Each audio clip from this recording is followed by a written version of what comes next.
Baik, kita kembali bersama Damai Saku. Kita akan jawab pertanyaan dari Bapak Yopi tentang bagaimana kita bisa sampai pada level menikmati Al-Quran. Kiai Idrus. Terima kasih ya. Menikmati Al-Quran ini ada dua. Pertama, kita senang membacanya dan merasa nikmat. Dan ini, untuk senang membaca Al-Quran ini memerlukan kesucian hati. Kata Sayyidina Utsman bin Affan radhiyallahu an, Amirul Mukminin, khalifah yang keberapa? Yang ketiga.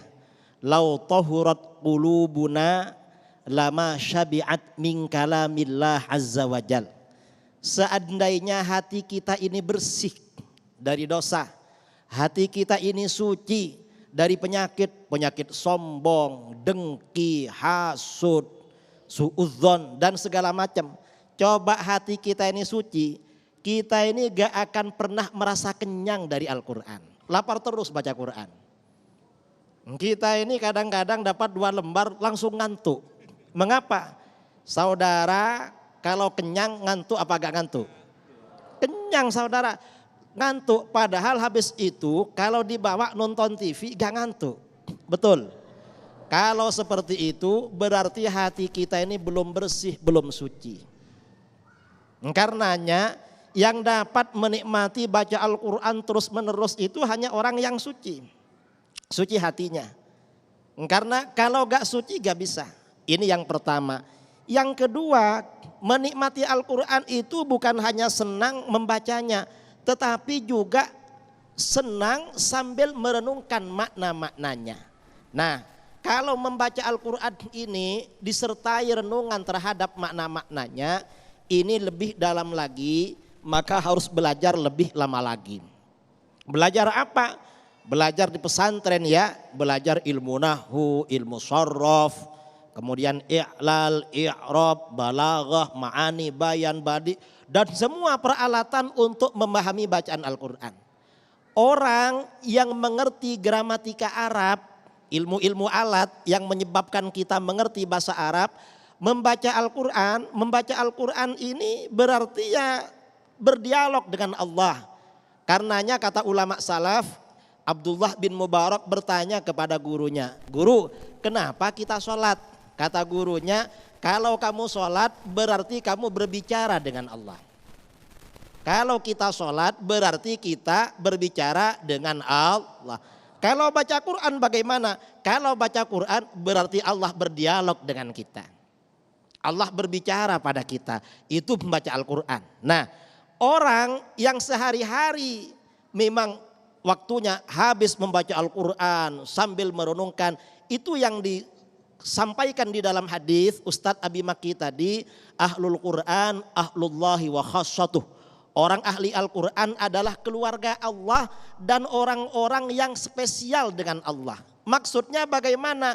Biasanya orang itu yang paling tahu tentang seseorang dan pertama kali mendapatkan sesuatu dari seseorang itu pasti keluarganya. Pasti keluarganya yang paling tahu dan yang paling dapat.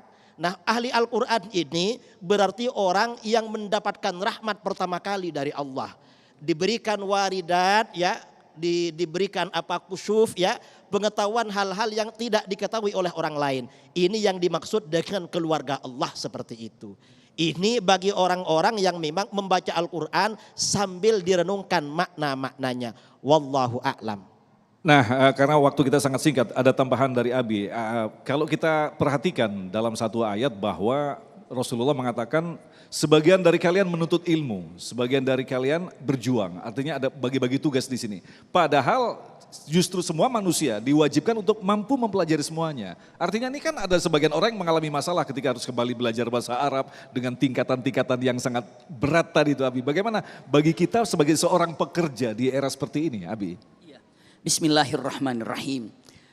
Tadi sebenarnya sudah dibahas oleh guru kami Kiai Haji Rusumli dengan menyatakan kata-katanya adalah bahwa kalau gambaran dalam Al-Quran kullu ya'mal ala syakilati. Iya, jadi orang ini bekerja melakukan dengan syakilati, mungkin bahasa Inggrisnya skillnya gitu ya. Ya skillnya apa dia ini gitu.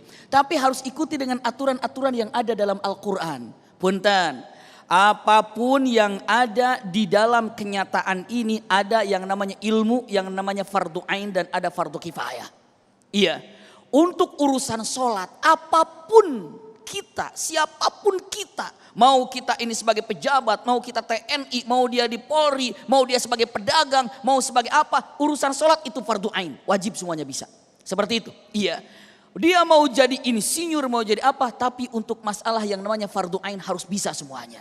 Tapi untuk fardu kifayah, maksudnya ada di bidang ini, ada di bidang ini. Punten usikum wa iyaya nafsi bitaqwallah. Khalid bin Walid dalam peperangannya pernah menjadi imam. Setelah saat dia menjadi imam, lalu apa? Mulai batil ayat. Ayatnya itu ketukar-ketukar. Setelah itu selesai mengatakan kalimatnya, syaghalanil jihad. Syaghalanil jihad. Jihad telah membuat aku lupa beberapa ayat. Itu kalau kita beberapa ayat bukan karena jihad, nonton lupa beberapa ayat. Ini syaghalanil jihad.